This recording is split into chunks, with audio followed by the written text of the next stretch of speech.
OMR দুর্নীতি খুঁজতে ফের অ্যাকশনে সিবিআই। হাইকোর্টের নির্দেশের পর তৎপরতা সিবিআইয়ের।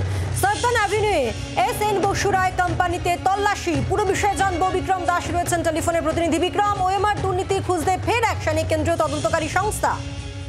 একেবারে হাইকোর্টের নির্দেশের পর যে তৎপরতা দেখা যাচ্ছে সিবিআই এবং আজকে সিবিআইয়ের একটি দল তারা ইন্টারপ্যারেস অর্থাৎ অ্যান্টি কারাপশন ব্রাঞ্চের অফিস থেকে বেরোয়। তারা সরাসরি সার্ভান অ্যাভিনিউতে বিবেকানন্দ পার্কের কাছে এসএন বসু রায়ের যে সংস্থার অফিস সেখানে কিন্তু তারা গিয়ে পৌঁছেছেন এবং সেখানে এই মুহূর্তে তারা তল্লাশি অভিযান চালাচ্ছেন। যেটা আমরা সিবিআই সূত্রে জানতে পারছি যে মূলত ওএমআর দুর্নীতি কাণ্ডে সিবিআই তরফ থেকে তদন্ত করতে গিয়ে এখনো পর্যন্ত বেশ কিছু গুরুত্বপূর্ণ তথ্য উঠে এসছে এবং বিশেষ করে হাইকোর্টের নির্দেশের পর তারা কিন্তু এবার পুরোদস্তুর এই ওএমআর দুর্নীতি কিভাবে হয়েছিল সে বিষয়টা জানার জন্য এই তল্লাশি অভিযান চালাচ্ছে, যেখানে এসএন বসু রায় সংস্থা যাদের বিরুদ্ধে একাধিক অভিযোগ রয়েছে এই ওএমআর ট্যাম্পারিং এর ক্ষেত্রে, সেই সংস্থার অফিসে এই তল্লাশি অভিযান চালিয়ে বেশ কিছু নথিপত্রের খোঁজ করছেন তদন্তকারী আধিকারিকরা।